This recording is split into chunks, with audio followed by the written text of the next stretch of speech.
All right, what's going on, everybody? I want to send a quick video. This one's going to be a little bit longer, but I'm super excited to have a guest with me today. He's been one of my best friends for a long time. He's been my swim buddy, which you're going to hear us talk a lot about here in the future. That's really the vision of this. This is a vision of what we are calling Men at War, and also the vision of what I'm creating in the soft program for the Warriors journey. And as you guys know, again, we do this for encouragement. We do this for the swim buddy. And so, last week I mentioned my good friend Tyler Patten in one of the videos, and so I want to take this time. I thought it'd be great to have Tyler on, and we go back a long way. We go back. We were just talking a decade and a half ago. That's Yeah. so crazy. So we Tyler and I actually started day one of boot camp together, Navy boot camp, and Tyler, you were just saying you kind of meet those guys where you just kind of hit it off, and there's a couple of us that were in that group, but you and I definitely maintained our relationship over the years, and it's really cool to see. So just right up front, appreciate your friendship, everything we've been through, and you've been a great swim buddy for me. Oh, thank you. Yeah, thanks for having me on, and yeah, thanks for that introduction. Yeah, we've known each other looking back since our early 20s, and it's one of those things where I either I'm just getting older, I guess, or we're both getting older, or whatnot, and look back on those days, and yeah, met in Navy boot camp, and yeah, we stayed in the barracks together, and it was just one of those things where you have that core group of dudes that you hang out with, and yeah, we just had a lot of good times, and I'm just glad to reconnect and connect on a deeper level, like we talked about that whole fraternity of Christ, and just yeah, just living a deeper, more meaningful, faithful like relationship with you, like my swim buddy. Yeah, it's just cool to reconnect on a platform like this now. Yeah, no, this is great, and you hit a good point of one thing I think's cool about Tyler and I's relationship is we've really maintained it to a certain level throughout those entire 12 years. But like I said, we kind of knew, like, we hit it off, very like minded. I got to meet your wife at our boot camp graduation. Like, she's awesome. We hit it off. I was dating Caitlin at the time. Caitlin really enjoyed Allie. So we just kind of knew we had that special bond. And then obviously in the Navy, our career paths went a little different, and we got separated for a little bit of time. With me going all the way out in Hawaii, I was kind of secluded out there. But once I moved to Colorado, we really were able to reconnect again, and we'll get into this later, but it's just really cool how our relationship has deepened over the years, and that's really why I wanted to have you on and talk about it to our audience and just say, hey, this is what a genuine, authentic relationship and a swim buddy looks like. But before we progress too far into that, I would love to kind of open it up to you for a minute and just you guys. I can't express this enough. Tyler has a really great story. He's been through a lot, and he's overcome a lot, and so you're going to hear from Tyler a lot because man, it is an amazing story of everything he's been through and how faithful he stayed. So, and even here recently came back and dove into faith deeper. So you're going to hear a lot from him. So I really just want to take 10, 15 minutes and let you know where Tyler's come from, know how he served our country. That's one of the things I love the most about Tyler is, like, man, you have a servant heart for our country, and it gives me chills right now as I'm thinking about it, just because we're kind of cut from the same cloth, right? Yeah. And you've served even more because you got out and put yourself in harm's way for law enforcement. But so why don't you take a few minutes here, take as much time as you want to really introduce, like, your career path, how you served our country, and where you're at now. I know you still are, Yeah. still wanting to get back in that fight. So Yeah. I'll open up to you for a bit, man. Yeah, no, absolutely. So it was growing up, I always wanted to serve. Even now in 2024, this is still just an amazing country. It's an amazing place to be in. And growing up in the 80s, 90s, early 2000s, I mean, this is my home state. I mean, this is my home country. Like, I love this country, and I've always wanted to serve. And I think one of the first times I ever really took it seriously, I probably was in middle school or high school.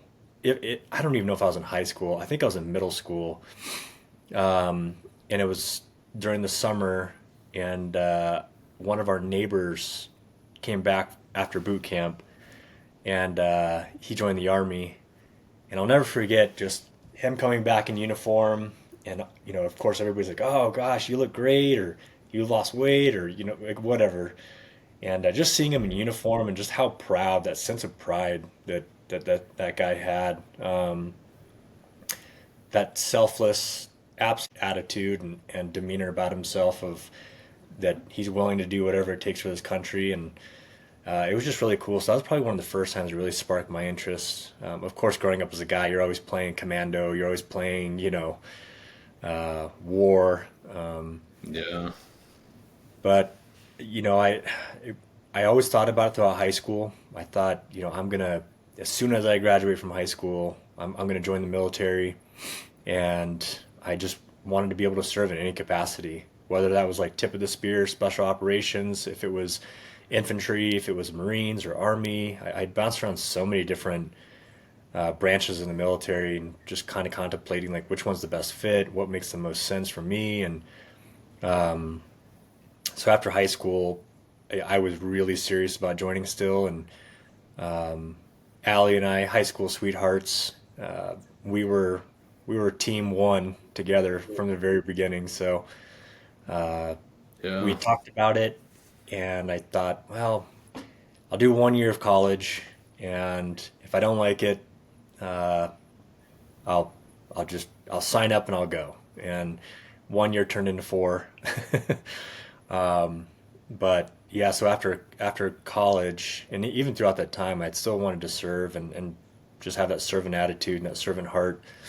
So we ultimately made the decision to join, and it was a team decision, because we were married at the time beforehand. So for like a lot of folks, a lot of guys that are questioning how that happens, with a significant other, maybe it's a girlfriend or fiance, or maybe you're already married.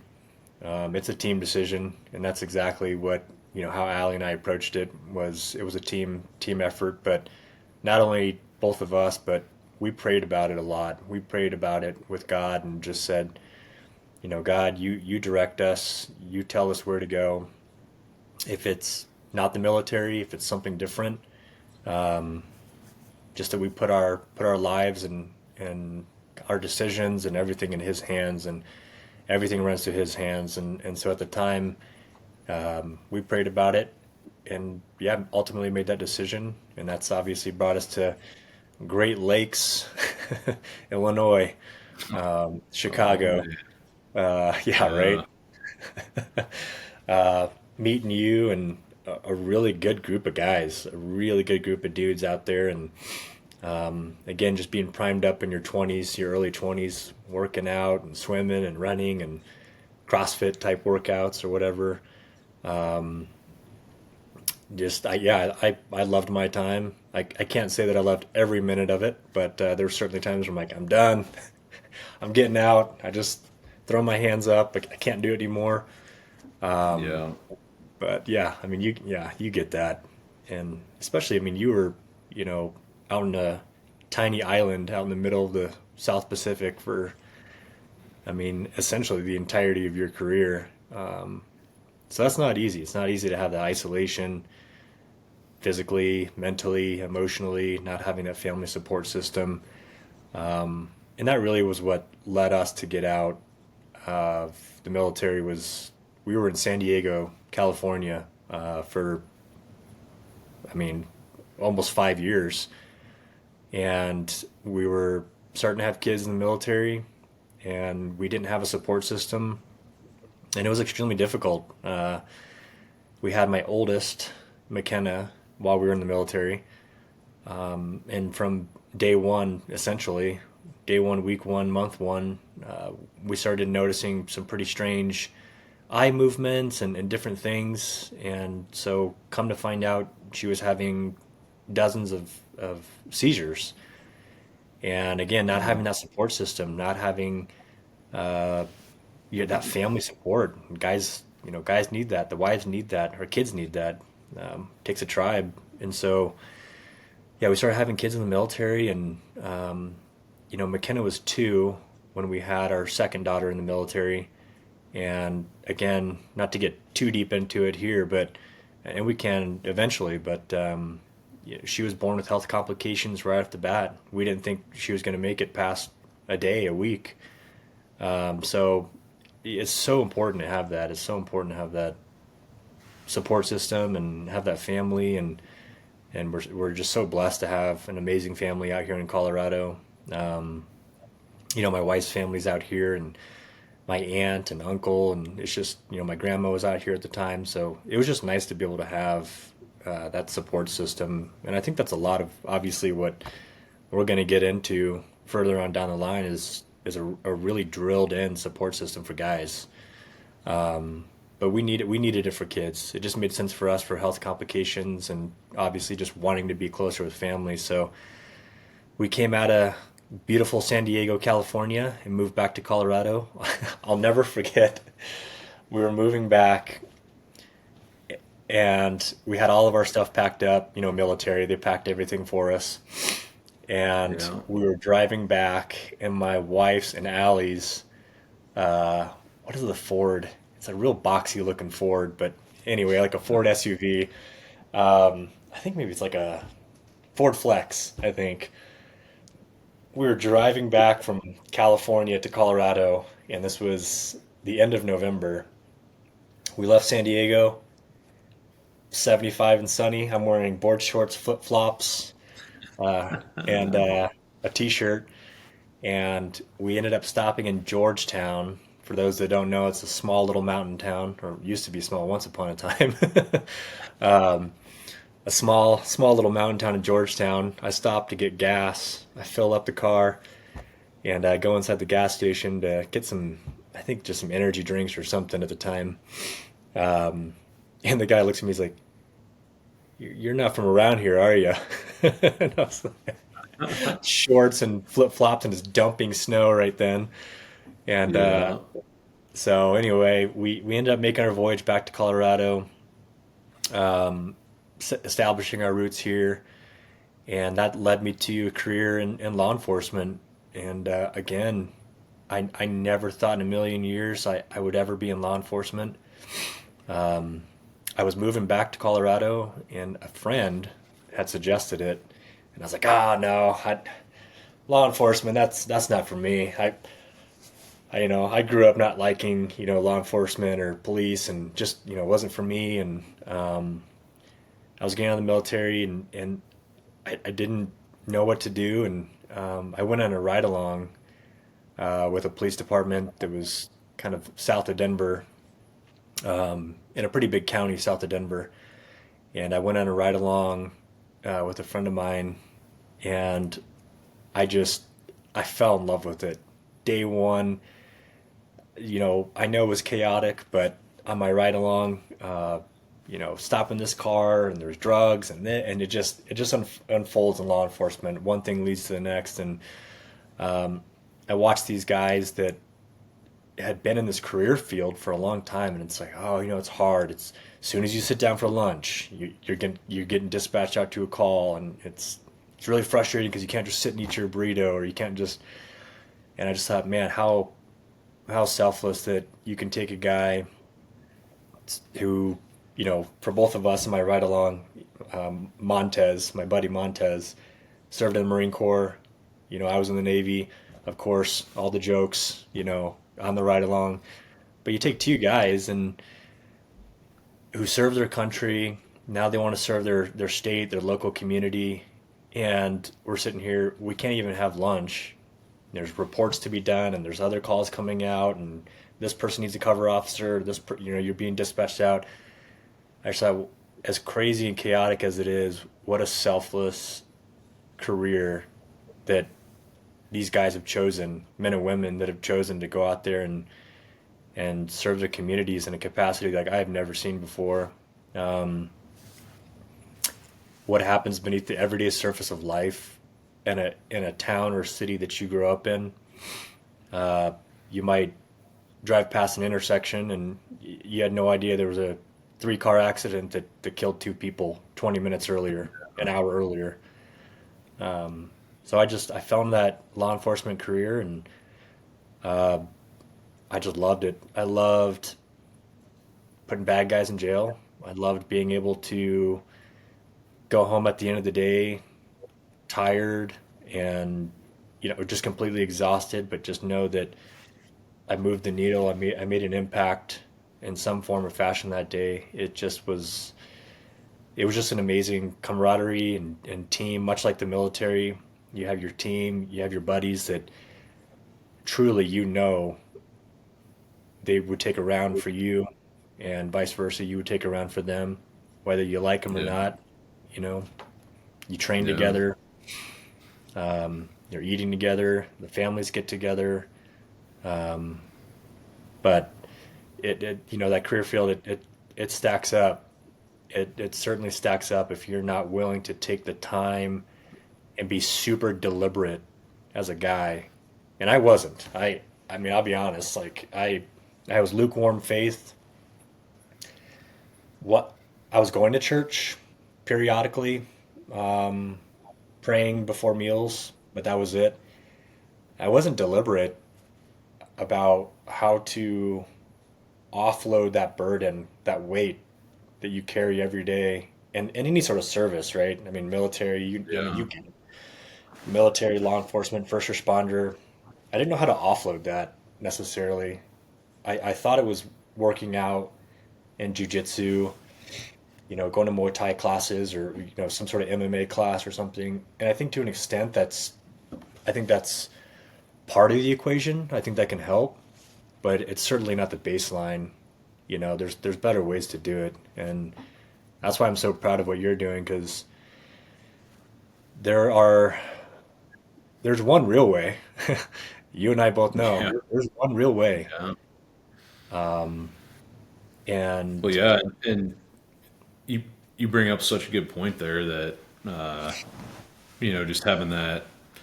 And it's funny we've never really talked about this aspect of it, but just having that lukewarm and that lukewarm faith.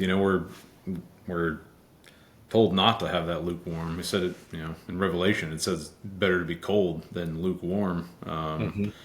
Yeah, But that's a lot of what guys in our community struggle with, right? I mean, you nailed it on the head when you said it starts stacking up on you know how to cope with it, and when you have lukewarm faith, which I did in the teams, you're kind of just running this rat race. yeah, You're in the mix and you're just doing what the world's doing, and you can't really cope with what you've seen, what you've done, what you've dealt with. So yeah, that's a really good point, and I think that's why you and I are so aligned now, and what we want to help prevent guys from going down that path and say, hey, no matter where you're at, like we'll come meet you. We'll show you, you know, yeah, what didn't work the best and what we have found that is working for us now. So yeah. yeah, very very good point.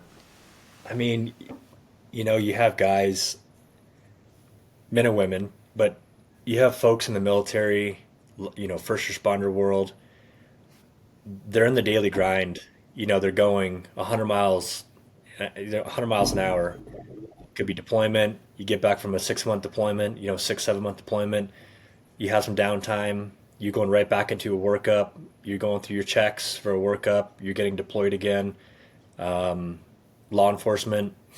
You're you graduate from the academy. You're literally just thrown into calls.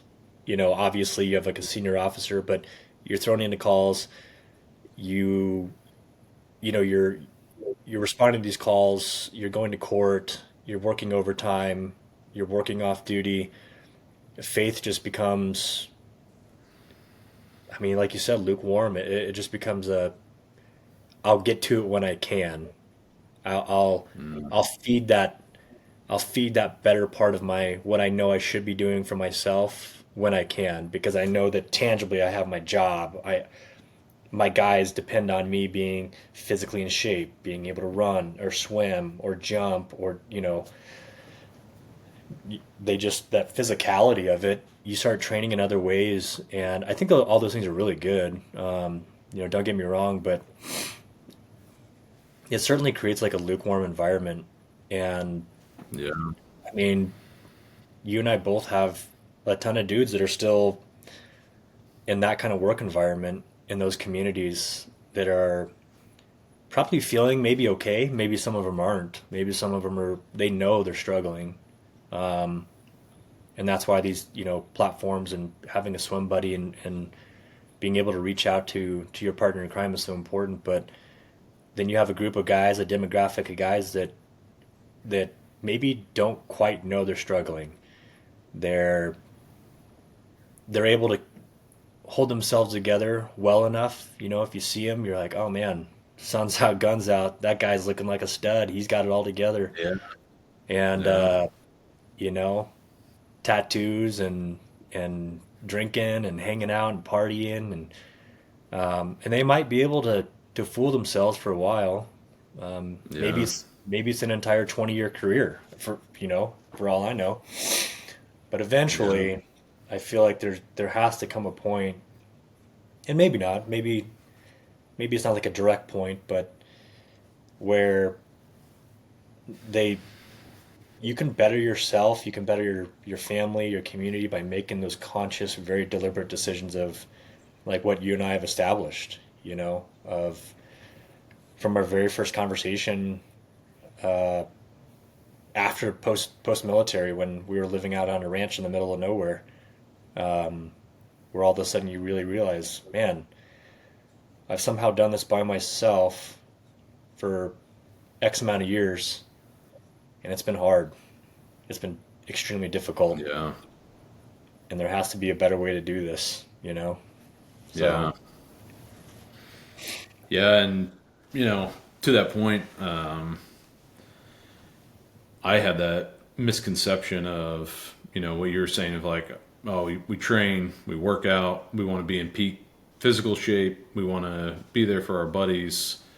And you easily neglect that aspect of life, that faith, that relationship with our Lord and Savior. And I falsely told myself like, it's too much work, too much time. You know, like the thought process of a swim buddy, like it never popped in my mind because I'm like, nah, I can't have a deep relationship with a guy. Like yeah, can't open up to another man and like too share my tough. feelings and like, yeah, I'm too tough for that. And like I'll call and tell him how many push-ups I did, but like I can't, I can't shed tears with the guy. Yeah, And we see that in all of our communities, right? I'm sure the law enforcement community is the same. It's like, but now, like, fast forward where you and I are at now, it doesn't take much effort, does it? We're just it like, really doesn't. yeah, It's when when you're able to find, that kind of spiritual swim buddy. I again, we can get further down into the story of this, but let's just take for example my lukewarm faith in the military, right? I just, yeah, I went to church, I prayed before meals, and that was the extent of it. Same thing in law enforcement. Yeah, I went to church. You know, I really started to decline at the end of my law enforcement career going to church, but and then I was like completely non-existent. And I told my wife, I told Allie, I'm never going to church again. Like, there's no benefit. mm, I don't see a benefit. I don't feel a benefit to going to church. I don't feel a benefit of praying. I don't have anything tangible. I work out my body, my muscles. I'm like, oh man, I can see something. I can see change, right? But I stopped going and it wasn't until, and like you said, how easy is it? It wasn't until you called me again when we were living in a ranch in the middle of nowhere, and we were talking about another friend that we'd obviously gone to boot camp with, and who's now in law enforcement here in Colorado. And just from a outsider's perspective, guy to guy, I mean, we see it all the time in our communities, right? Military law enforcement. You just know when a guy is hurting or lost, just wounded. And all it took for you and for me was you called me and said, we were talking about our buddy, um, and you just said, "Hey, where's your faith life at?" And I'll never forget on the phone. I was like, "What? Why are you asking me this? Like, You know, given your military career and your background and everything, like, why is this guy asking me what my?" And in my head, I'm thinking, "What's the workout? Let's go shooting. Let's go do jujitsu. Let's go do something else. Like, what do you mean? Where's my faith life at?" That one yeah, question really opened the gates to a lot of my, I call it second chance at life, my second chance of faith. Um, and before we hung up the phone, I don't know, I think you and I talked about this before, but it's kind of like, all right, see you, bro. Like, we'll catch up when we do or whatever. But before we hung up, you just said, you said, hey, before we go, do you mind if I say a quick prayer with you?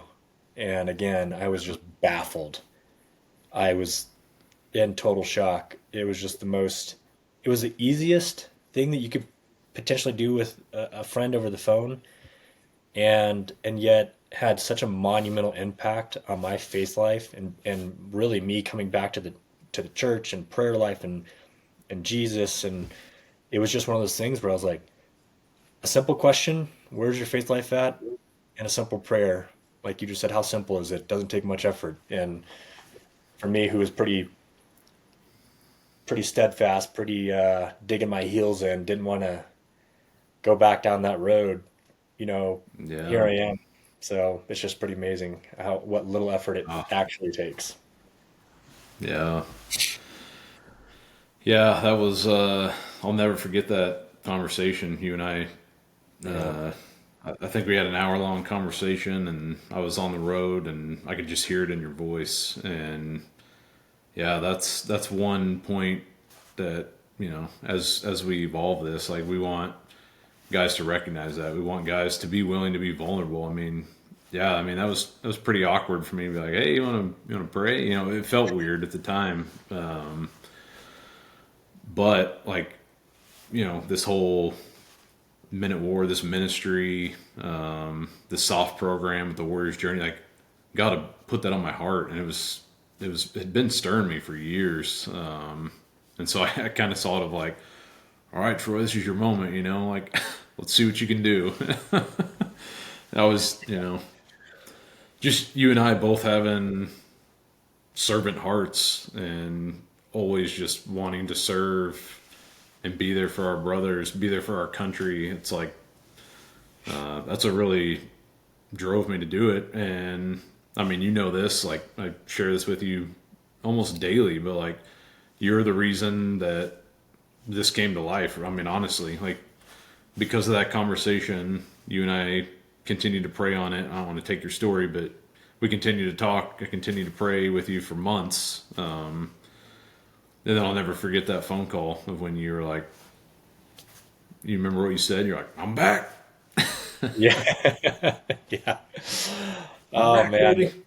Yeah. And it felt so, it felt so good. I mean, it was like, I think for some folks, it might not have that wow factor of jumping back into faith. But yeah, for me, it felt so good because it was almost a decade of really lukewarm to no faith whatsoever.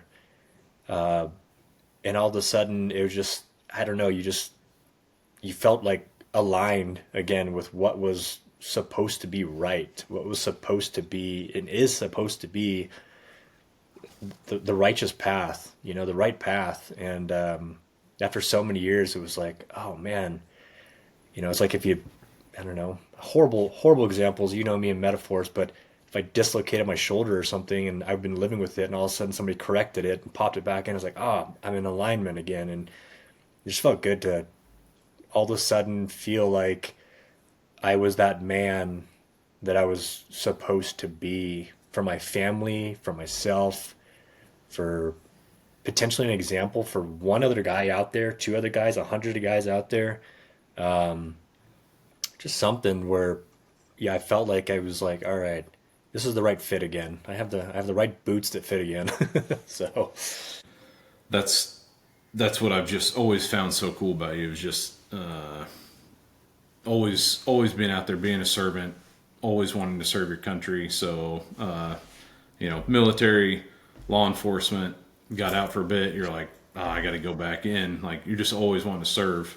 You're kind of at a yeah, point now where you're like, you know, obviously diving in on this and helping veterans, but you and I are constantly talking about there's other way. There's more out there. There's more out there. We're yeah, constantly working our bodies, working our minds, just staying sharp in case we always joke about it, in case we're ever called back to the fight in some capacity. yeah. I I will say, for the sake of probably many folks that are very close to me that will be listening to this, it sounds crazy. Like when I look back on, the career, it's absolutely to the 9 out of 10 people, it sounds pretty ludicrous, honestly. And there are some days I certainly feel like that. But yeah, after getting out of the military, it was one of those things where, you know, I was I closed that chapter and it was good. It was, of course I missed like a lot of things about the military, but it was good. I knew that chapter had closed. And I knew it was time to do something different. I knew I could serve in another capacity.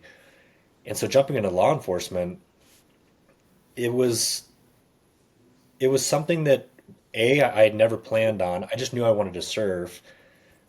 I thought honestly I was going to try to get into firefighting. That didn't work out. But after my ride along, I thought I have to do this. If it breaks me, and at the time in my head I was thinking, if it breaks me, I don't care.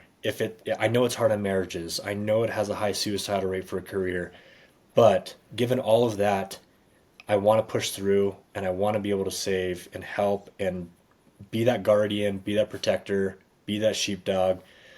And so when I went and tested, it's a smaller department, but we had at that time we had about 120 maybe guys that showed up for one opening at my department. Wow. And I sat there at a table. It was a big round table at this art center, and the chief at the time was like, "Hey, I want to hear everybody's story. Just a quick 30-second snapshot. Don't give me anything longer. Don't give me anything shorter. Just a quick 30 seconds." And so we got to our table, and the dude to my left is like, "Oh yeah, I was a cadet at this program, and did this and this and this, and went down the line. Oh, I was another type of cadet program in law enforcement, and then it came to me around the table, and I was like, "Hey, I'm Tyler. I just got out of the military 3 days ago, and um, thought this would be kind of cool." And so anyway, 100 probably 120 people, and they chose me, and I was very blessed. Like I said, I think God had ordained that vocation for me. And so went through the police academy out here in Colorado. It was amazing. A lot of firearms and a lot of rest control and driving and a lot of criminal law. So they bring in lawyers that teach you a lot of the statutes for your state, whatever state that you live in. And before I graduated, the director of our police academy, he's going down the line, and he says, "All right, Tyler, here you go," and shakes my hand, certificate, and just says, "You just got a ticket to the greatest show on earth. Nobody will ever see or do or experience things that you'll go through." And I fell in love with it. I just fell in love with the idea of being able to serve, whether I'm tired, rain, snow, blistering heat, standing on the side of a highway. Um, I absolutely loved it. But with all that said, when my wife and when Allie and I lost our daughter when she died, it it tore me to pieces. And I thought, how can I go on and support that career field, which I wanted to give 100% to, with training and shooting every week and going to jujitsu every week, or whatever, running, biking, working out. How can I give 100% to that when I know my family, my wife is hurting, she's grieving. We can get into that a little bit later, but I couldn't do. That was the first time I felt like in my life that I couldn't do both. I couldn't be the guy Mm, who was going to be the dependable, Mr. Dependable. He'll go to that call, he'll go to that training. I'll volunteer for this deployment. I'll volunteer for that. I couldn't be that and the father, that husband that I wanted to be. Um, yeah. and so looking on the outside, it was like, oh, military, law enforcement, you stepped out, you got back in. I just know I have so much to give. I have so much to give, our brothers and that are hurting out there, our communities, our state. I just want to. I want to be able to give that. Selfishly, it does bring me some sort of satisfaction where I just know that I could lay down my life for any one of my brothers. I could, I can do that, and but to backtrack, yeah, at the time it was such a servant career field that I absolutely loved. Yeah. But I just knew at the time I had to take a year or two and step back and be there for my wife and be there for my other kiddos, and serve them in that capacity. So it was a difficult decision, but again, as crazy as it might sound to a lot of folks, I just knew I had to step back and be able to serve on my home front before I was able to jump back into that career field. Absolutely. Yeah, and that's obviously I know your story, and I know the pain and the hurt that you guys have experienced with that loss, and we're absolutely gonna. I want everybody to I want you to be able to share everything you want to about that, and Yeah. that's gonna be one of our next episodes. Is just because I obviously know how impactful that was, and you made the decision to step away from your career to be there for your family. Like you just always put that service where it needed to be, either for your country, for your family, now for veterans, for your friends. Like I love that about you, and that's why I'm so blessed to have you as my swim buddy, and that's why guys, like when I say Tyler has this very powerful story, that's why like been through a lot Yeah. in our 12-year friendship. And so that's really why I want to introduce you, because you've got a lot to tell. You've got a powerful story. There's Yeah. redemption. There's, I mean, you've got uh, some experience, some pain that people will never see, and that's I'm so proud of you. I'm so proud to have you as my swim buddy. Same here, I'm so brother. proud that you're willing to step up and help veterans now, and just Yeah. being willing to put yourself out there. So I really appreciate you, and just Of wanted to take course. the time to introduce you. So Yeah, of course. Yeah, we can get more into it, in the future, and you know, possibly, potentially, if my story can resonate with somebody out there and they listen to this or watch this, or they get to know, the work that you're doing and jumping into the structure of the swim buddy, the structure of what you're doing and implementing, just how raw and how real and how 100% needed it is. I'm in 10 times over, because it's just, you hear about guys, you know that you work with or you served with, and maybe you see them struggling, or they're contemplating, taking their life, whatever. If maybe my story can resonate with one person out there and say, wow, maybe if that guy can turn it around, maybe I can too. So Yeah. no, I'm just blessed to be part of this journey, man, because in today's culture, in today's world, it is so unbelievably needed for us, for all of us, but Yeah. for our guys. So Absolutely. yeah, I'm Yeah. happy to be part of this journey. Yeah. Yeah, and I think we'll go more in depth, guys, of later on of just you know what this whole swim buddy, what this whole process looks like, how you can implement it. But really, at the end of the day, like Tyler and I talked about, it doesn't take much effort, and at the end of the day, if you just know a buddy's hurting and you call him, you text him. That's the easiest step to start with of just being willing to open that communication and just start asking the question, man, like how you doing? How you doing mentally? How you doing spiritually? How's your faith life? Yep. And just kind of go from there. I mean, that's how we started. Tyler and I, we just organically started going back and forth, and now like you said, we're praying with each other on the phone when we have family stuff come up, or if we have decisions we got to make. We're really, I put down in one of our notes that we're communicating weekly, but I mean, let's be honest, it's pretty much a daily Yeah. communication, Yeah.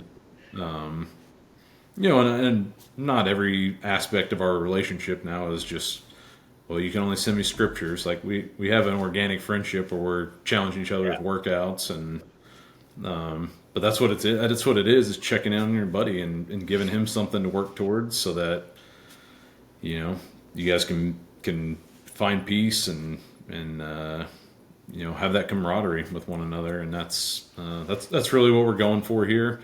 Right. Well, Tyler, I appreciate you taking the time to hop on. Again, guys, I just want to do a quick introduction, Tyler. Again, can't express how much this guy means to me, so I just wanted to introduce him to you. And he's going to be able to tell us his full story in much more detail, and you're going to hear more about the swim buddy and our relationship. But really appreciate you taking the time, and look forward to we'll get our next video up pretty quick. Yeah, brother. I'm looking forward to it. All right, man. Appreciate All you, right. Tyler. Absolutely, my friend. All right, guys. Good talking to you. We'll see you guys later.